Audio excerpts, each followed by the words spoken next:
Hey guys, I'm gonna do something a little different on the channel for today. Just branching out, just trying different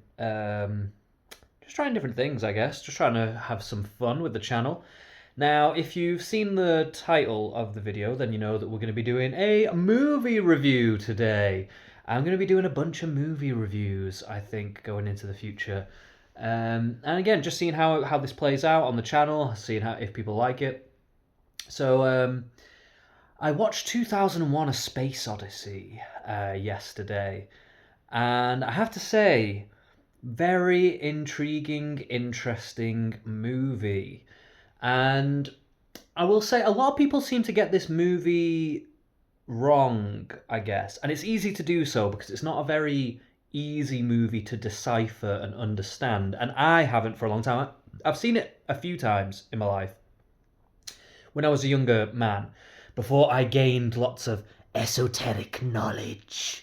And as I have gained some of this knowledge, I applied it to watching this movie. Now, I did also read an article um, before the movie as well, just to kind of go over it a little bit more, go into a bit more depth. Somebody that just knew a bit more about the occult and these kinds of symbolic, metaphorical aspects to the movie, because I knew that it was part of it. I just didn't know like the full aspect of it. So I knew like obviously some of the through lines, some of the themes that were involved, of course, but I wasn't exactly sure how they related to certain esoteric ideas or qualities. And I will link that article in the description because I think it's incredibly insightful. If anything, I think it's probably 100% spot on in its analysis of the movie. So I think a lot of what I'm going to be saying here will kind of not be lifted of that, but it will be informed by that, I will say.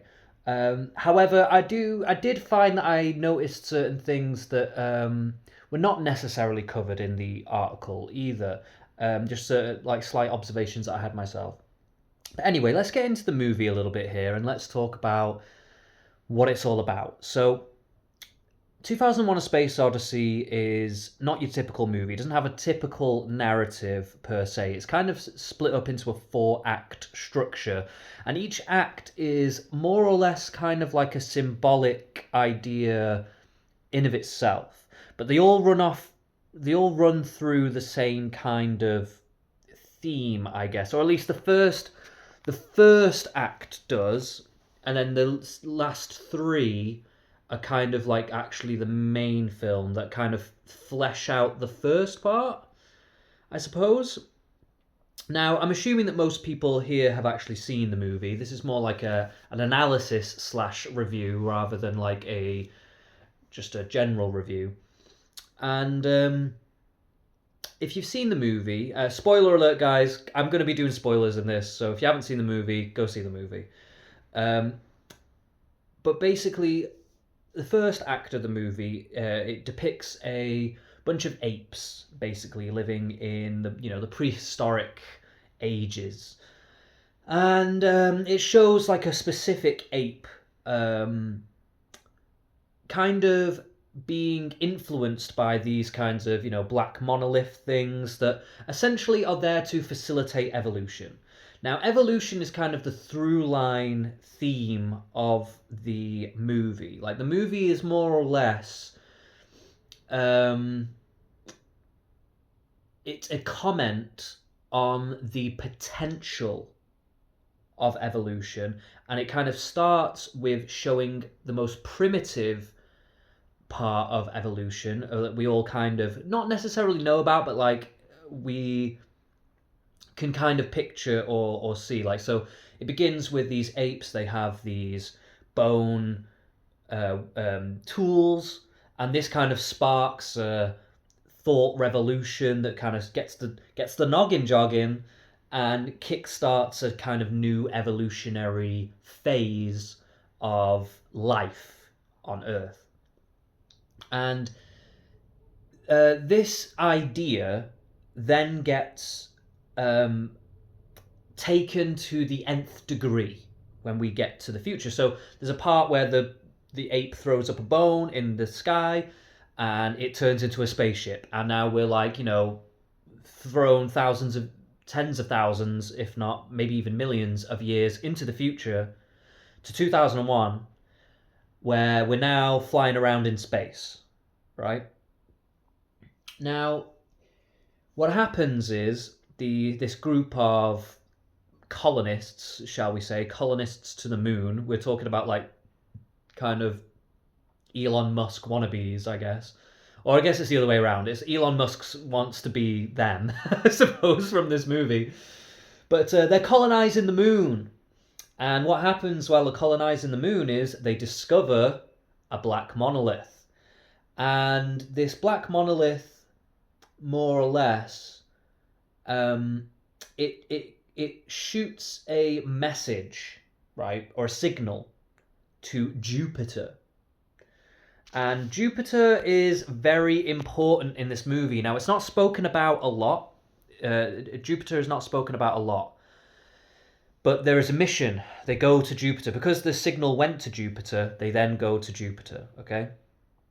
And they send a little mission out there to figure out, well, why would it send a signal to Jupiter? They're trying to figure this out. Why would this happen? Maybe there's another monolith up there. Who knows? So they send a detachment up there of a few people. And this becomes like kind of the movie proper, I guess. And the main story is about a man in space and his co-pilot and an AI entity that exists on the ship to aid them in their journey, right? Called HAL. Very famous AI, probably one of the most famous AIs in movie history. So they go to Jupiter, but along the way, HAL goes crazy. HAL goes a little bit cuckoo for Cocoa Pops, and starts trying to kill them. And HAL actually ends up killing the co-pilot. I think he ends up dying out in space, I think. And this leaves the main character. I forget his name off the top of my head, to be honest. I probably should know his name if I'm going to do a review. But I've forgotten his name. I'm sorry about that, guys. I think his name's Bowen or Bowman or something. Anyway, the main character, he survives. And he actually kills HAL. And when he kills HAL, deactivates the AI. A few things happen. We'll get into those in a moment. But when he kills HAL, he manages to make it to Jupiter. Then, right? He actually manages to overcome this obstacle, this horrific malfunction, and makes it to Jupiter. Now, when he gets to Jupiter, there's another monolith up there, floating around in space. How these monoliths get there? I don't know. Very mysterious. And he basically, when he reaches Jupiter, something very strange happens.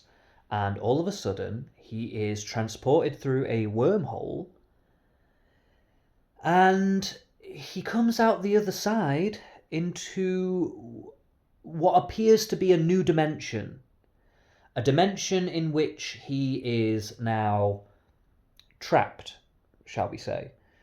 And he can see duplications of himself. He can see himself aging. He's like, 1 minute he's in one body, he sees himself in another. Then he's in the next body and he's watching himself age and die in this what seems like an opulent room. It's hard to say exactly where he even is, to be frank, but it's like this kind of, it looks a bit like a Renaissance style, new, like kind of romantic, old architecture style room, kind of mixed with a little bit of modern, I guess. And yeah, so he watches himself die of old age in this bizarre room. And then all of a sudden, a large black monolith appears to him, and he passes through it. Well, it's implied that he passes through it. Oh, no, sorry. I forget that part. He does not pass through it. Sorry, that was my mistake. He does not pass through straight away. He does pass through it in a moment. But before he passes through, just as the monolith has seemingly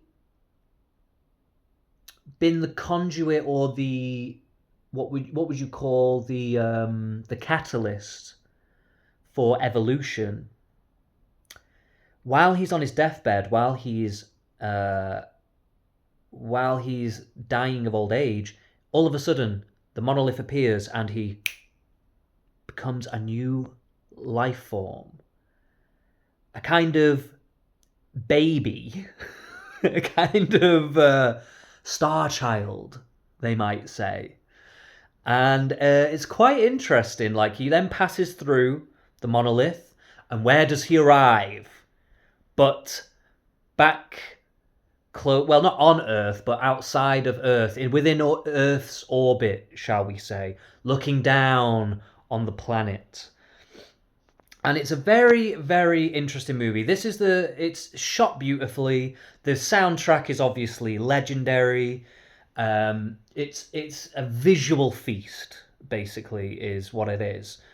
And it's very deep and rich in symbology. Now, this story that I've just told you sounds a little crazy, and on the surface doesn't seem like it makes a hell of a lot of sense, right? It doesn't make a hell of a lot of sense.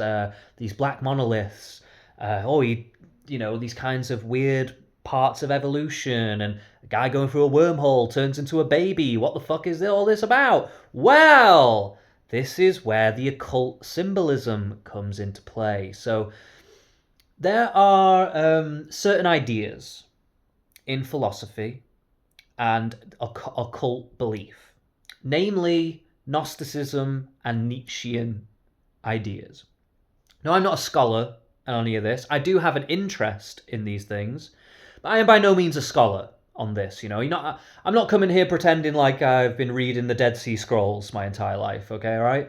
I don't know all of it, and I've never read a Nietzsche book either. Right. I know a bunch of his concepts. I know a bunch of ideas of his, but I've never read a Nietzsche book, so I'm not going to pretend otherwise. Okay, because that's not fair. I wouldn't want to give you the wrong impression. But I do find these ideas very compelling. And there's an idea within the book Thus Spoke Zarathustra, if I'm saying that correctly, of kind of mankind killing God, or killing the idea of God, and then replacing that idea of God almost with themselves, I guess. And the idea is that they become like an Ubermensch, like a Superman. They become God in God's place, more or less, right? That's kind of like the idea within this book. That's one of the main ideas within this book. And in Gnosticism, there's a similar-ish kind of conception about reality, where in order to become knowledgeable or have gnosis, that's what gnosis is it means like knowledge, like an esoteric knowledge.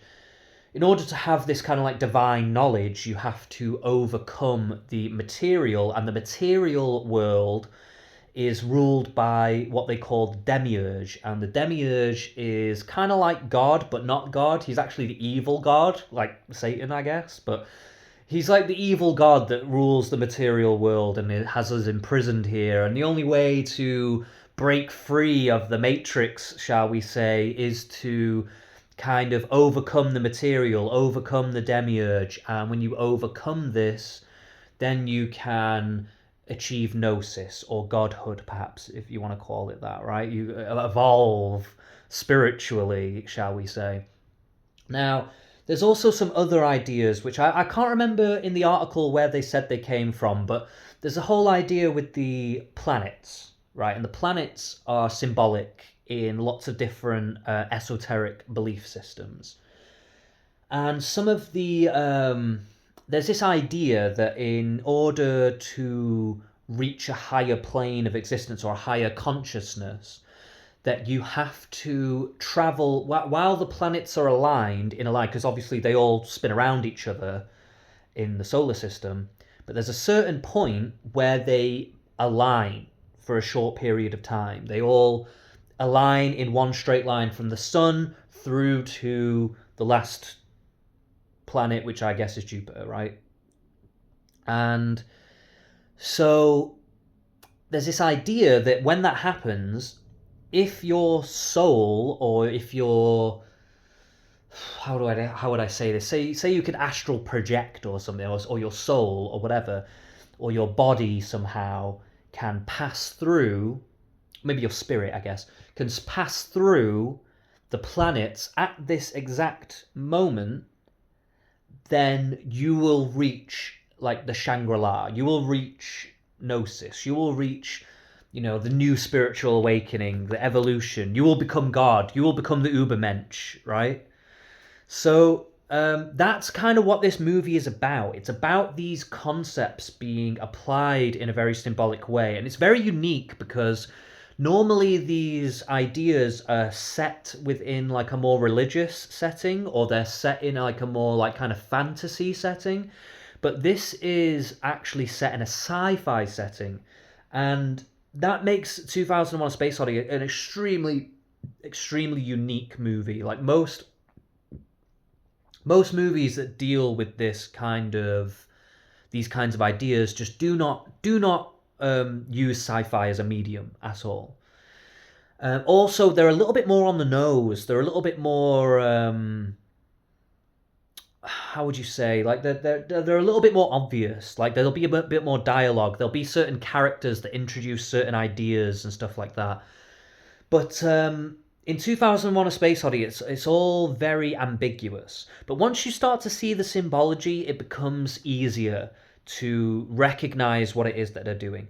So, for instance, this idea of the demiurge, this kind of material reality that you have to overcome, or you could even call it maybe a false god, right? Like the demiurge is kind of like a false god. He's not the real god. He's like a fallen god that is controlling the physical reality, but you can break through that to get to the real God, right? So that demiurge is kind of represented in this movie by the AI Hal.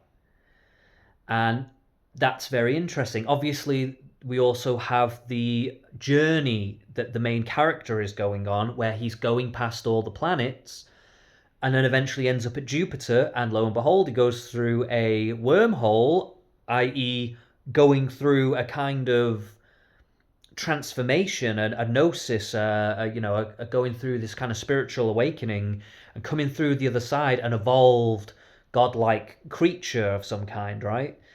So I'm not going to go into all the details of this because the article explains it a lot better than I can. So I'll put that article in the description below and you can read that if you'd like to. And I would highly recommend reading the article, then watching the movie and watching out for all these references. There's also other references that are made to other things as well that I don't know if I'll mention them here. Again, I think it's probably best to read the article really and get like a good grasp, because I think honestly this article is probably, I think it's actually 100% correct. I think it's the only analysis I've ever seen of the movie that I think is actually genuinely 100% correct. I think they've just knocked it on the head completely. And it makes a lot of sense because Kubrick was very, very interested in occult and esoteric ideas and stuff like that. So it makes a lot of sense that he would compile this in this way. I think, though, that it was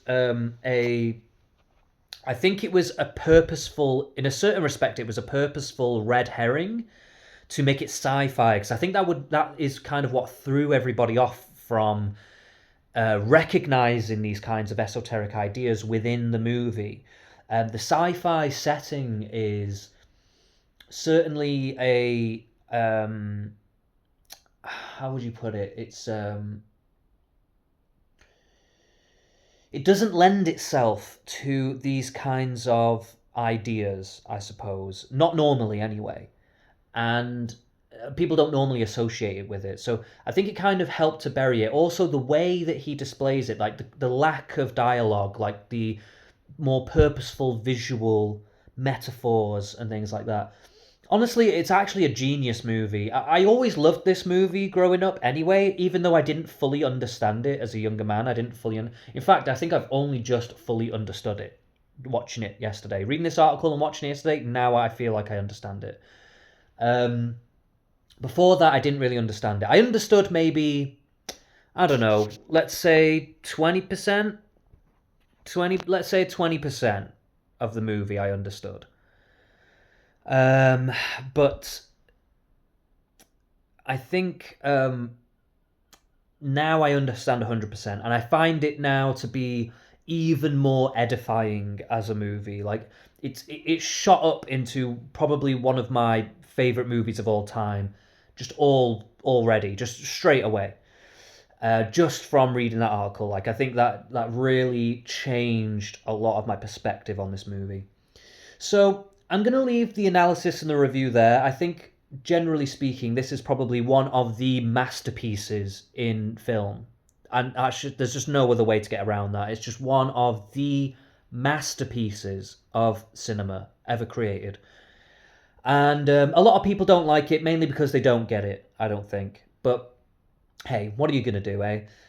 You can't really blame them for that, right? But if you have the wherewithal, if you have the knowledge, if you're willing to read the article, you're really willing to entertain the symbolic and metaphorical and esoteric ideas, then you will have a fantastic time with this movie. It is very deep, very rich in what it's trying to communicate. So, what would I rank this movie? Well, I am not going to do it right this very second, but I will be doing a ranking. A tier list. I will do a tier list of esoteric movies, and I will probably I'll start that on the next one because I'll probably do that on my actual laptop next time rather than my phone. I just kind of felt like doing this on a bit of a whim, to be honest. So that's why I'm doing it on my phone. But I'll do them tier list things. We'll do a tier list. We'll do a proper tier list, and we'll put each movie on there as we go. And by the end of it, we'll do a wrap up video where we go over all of them. I might move some of them around depending on how I feel about it at the time. But for now, we'll just put them in as we go. Now, for 2001: A Space Odyssey, we're starting off pretty strong. We're starting off pretty damn strong with 2001: A Space Odyssey. So, I would say we're going to be putting them into S rank. I think so. I think this is an S rank esoteric movie. Probably one of the best, if not the best, esoteric movie ever made. But we will have some strong contenders coming up in the list. We've got some very juicy movies to look at and consider as we go forward through this. I've got a fairly extensive list. I think I've got around 25, maybe more. And I will find more. If there's anybody that wants to comment any of their movie suggestions in the comments section, I'm more than happy to look at any other movies that you would like to suggest for this. Now, when I say esoteric, just so we're clear on the boundaries and the definitions of what we're talking about here, it's not just spooky stuff. We're not just talking about, oh, they did a seance in a movie. That's not the point of this. This is more about movies that actually delve into esoteric ideas on a little bit more of a deeper level. Like there's a bit more symbology, a little bit more depth to it than just spooky, scary. It's not just demons. It's not just ghosties. Okay, we're talking about what is truly represented and what it truly is exploring these philosophical, esoteric ideas. So that's what I'm really trying to get to. I'm trying to get to movies like that. So we're talking stuff like Zardoz, Holy Mountain. You know, we're talking Jacob's Ladder. We're talking Seventh Seal. You know, these kinds of things that have religious motifs, esoteric motifs, stuff that really delve into the human soul, human psyche, um, and how these esoteric ideas kind of reflect our psychology. So very Jungian. We're going very Jungian. We're going very what would you call it? Like we're just going very Jungian, very psychological, very religious, very symbolic, very metaphorical, all that stuff. Okay, that's where we're going with this. So we're going to try and get the best list of these kinds of movies that have ever been made, okay? So if you have any suggestions that are within this realm, and they can be horror movies, they can be weird movies, they can be foreign movies, it doesn't matter, so long as they match these themes, okay? All right then. So if we're all clear on that, I'll leave it there. Give a like and subscribe, all that stuff. You know that we love it up here. Thank you for tuning in. Thank you for watching the review. And please read the article, watch the movie. It's a fantastic movie. All right. See you later, guys. Have a good one.